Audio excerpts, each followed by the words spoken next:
ये लौट करके हमारे पास वापस आता है, लौट कर हमारे पास आता है। जय लौट करके वापस आती है हमारे पास।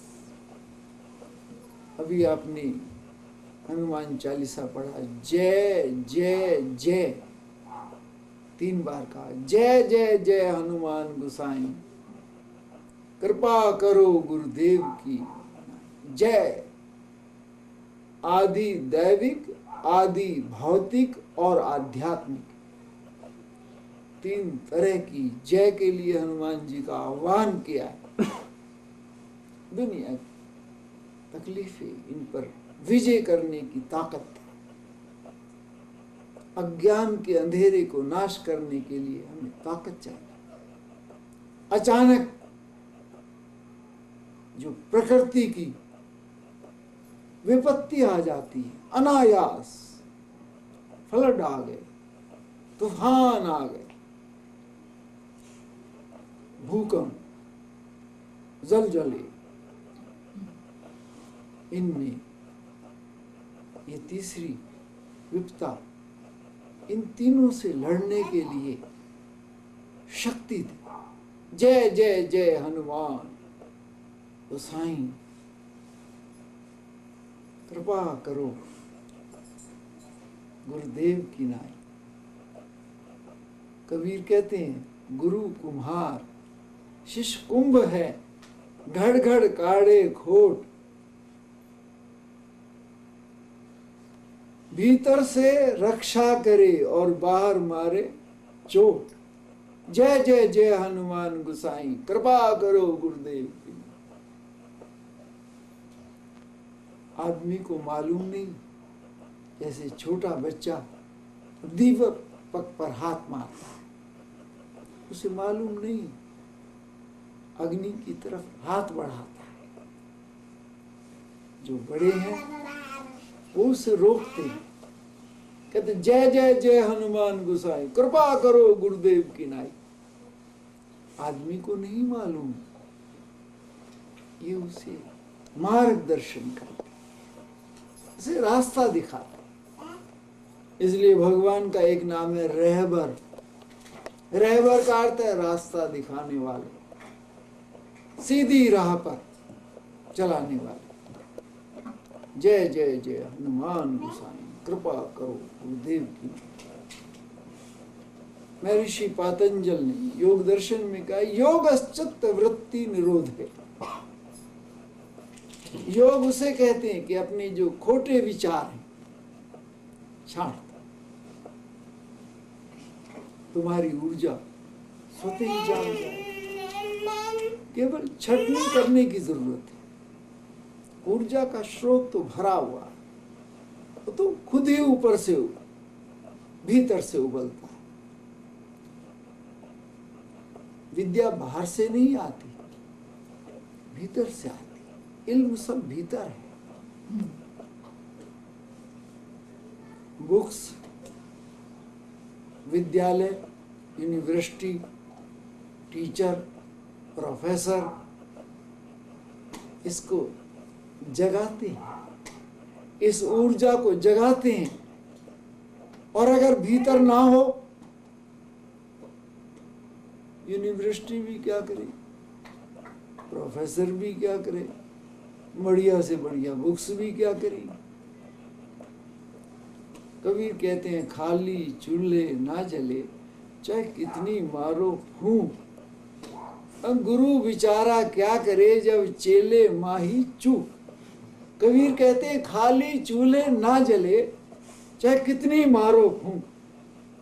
चूल्हे में लकड़ी नहीं है, उसमें अग्नि की चिंगारी नहीं है, लेकिन जोर जोर से जलाने के लिए फूंक मार रहे।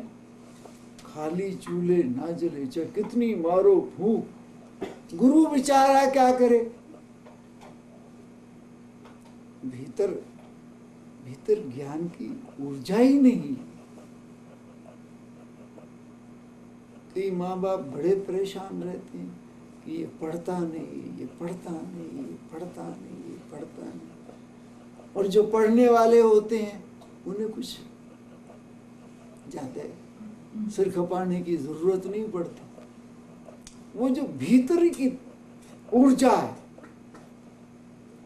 अगर भीतर से ऊर्जा है, जन्मजात ऊर्जा है, तो जिन्हें स्वामी राम तीर्थ म्युनिसिपल कमेटी की लाइट में बैठ करके एमए किया,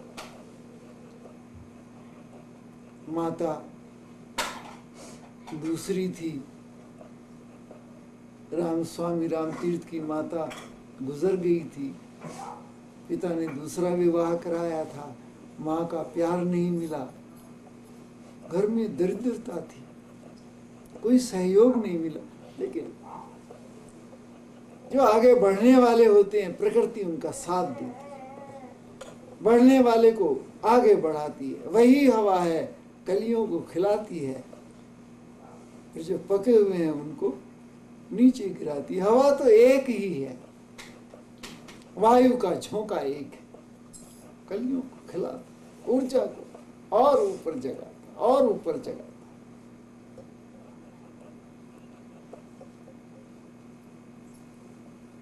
यूपी में एक हुए हैं मुंशी प्रेमचंद, मैट्रिक फेल मुंशी प्रेमचंद, 10वीं भी पास नहीं की, लिखने लगे उर्दू भाषा में।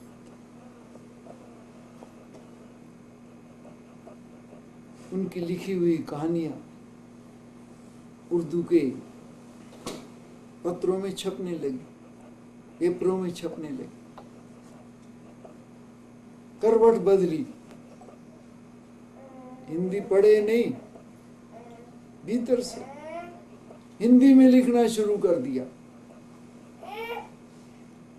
आज दुनिया में शेक्सपियर की तुलना की जाती है मुंशी प्रेमचंद से। उनके लिखे हुए, दरिद्रता में पिसे हुए, आज जो उनकी रॉयल्टी से करोड़ों रुपया कमाते हैं उनके परिवार के लोग, मुंशी प्रेमचंद भूखे दरिद्रता में पले, लेकिन सरस्वती का प्रवाह उनके भीतर से उबल गया। दरिया, ये मनुष्य के भीतर ऐसी ऊर्जा, कौन सी ऊर्जा है? मनुष्य के भीतर परमात्मा निवास करता है, सबसे बड़ी शक्ति का केंद्र है। परमात्मा को भीतर देखो, सभी शक्तियों के स्रोत, सभी सुख का केंद्र, सभी आनंद का बिंदु, वो राम, वो गॉड, वो परमात्मा, वो कृष्ण हमारे भीतर शक्ति के रूप में बह रहा। अंदर की तरफ थोड़ा सा ध्यान था तो ये शक्ति का स्रोत बाहर बह निकलता है। तो हमारी आर्य संस्कृति ने आदमी को जीना सिखाया, ये जिंदगी के उस दौर से तड़पना नहीं सिखाया, और आदमी को आज की हवा ने जीना नहीं सिखाया, तड़पना सिखाया। जो आदमी को रूप नहीं मिला, बहुत खूबसूरत आदमियों को देखता है, अपनी तरफ देखता है, तड़पता है, जीना नहीं सिखाया। अब बदला नहीं जाएगा, कुछ नहीं बदला जाएगा। बहुत बड़े बड़े अमीरों को देखता है, अपनी तरफ देखता है, तड़पता है। फिल्मी कलाकारों की फोटो अपने कमरे में, राम जी भी कहीं गए, कृष्ण जी भी कहीं गए, बुद्ध भी कहीं गए, महावीर जी भी कहीं गए, माँ बाप भी कहीं गए, बुजुर्ग भी कहीं गए, सिर की खोपड़ी पर क्या टंगा हुआ होता?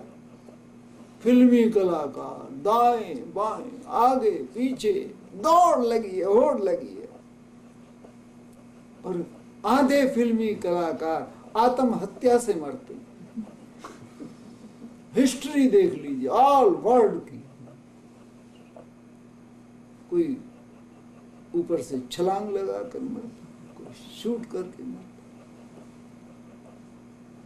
जिन्हें हम दाएं बाएं आगे पीछे बटवे में, प्रेस में, छाती में,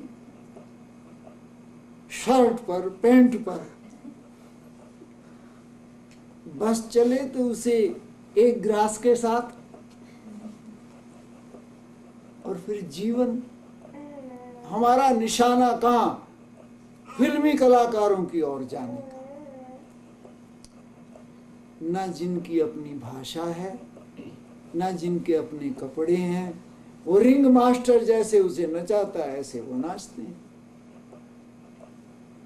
लेकिन हमारा निशाना भटक गए जीवन की। ये तो एक मन बहलाने का एक तरीका है। थोड़ा सा आदमी बोर हो गया तो ओवरहाल, खेल खिलौने ओवर, लेकिन ओवरहाल पेट नहीं भरता जिंदगी की दौड़ पूरी नहीं करता। मजनू जरूर बना देता, भटकने वाला जरूर बना देता है। ना घर के रहे, ना घाट के रहे, ना इधर के रहे। फिल्मी कलाकार भी नहीं बन पाए, घर में भी कुछ नहीं कर पाए, कमा भी कुछ नहीं सके। ना इधर के रहे ना उधर के रहे, धोबी का कुत्ता, ना घर का ना घाट का, क्योंकि लक्ष्य से भटक गए। लक्ष्य हमारा वो नहीं, ध्रुव हमारा वो नहीं। ध्रुव है जिंदगी में मजबूत कदमों से चलना, अपनी परंपरा आगे बढ़ने की। एक दिन भी जी मगर तू चांद बनकर जी। एक दिन भी अगर तू, तेरा चांद बनकर जीना एक दिन के लिए भी हो गया तो भी तुझे ईद मुबारक होगी, द्विज का चंद्रमा होगा, पूर्णमासी का चंद्रमा होगा। एक दिन भी जी मगर तू चांद बनकर जी। लाखों वर्ष जिया लेकिन जीना नहीं आया। लाखों वर्ष जिया, जीना नहीं आया। तड़फते तड़फते तड़फते तड़फते हॉस्पिटल में जन्मे, हॉस्पिटल में मर गए। जन्म भी हॉस्पिटल में होता है, बीमार दाखिल भी हॉस्पिटल में होता है, जन्मे भी हॉस्पिटल में और मरे भी हॉस्पिटल में। और जितनी जिंदगी है वो हॉस्पिटल के चक्कर काटते काटते, लेफ्ट राइट करते करते, क्योंकि कोई ध्रुवा नहीं है। संकल्प को जगाना नहीं आया। मुर्दे बन करके जिए। जितनी बीमारी आदमी को इस मन को गिराने से लगती हैं उतनी दुनिया में किसी चीज से नहीं लगती। आदमी एक ऐसे गहरे कुएं में गिरा रहता है, संकल्पहीन मनुष्य गिरा हुआ एक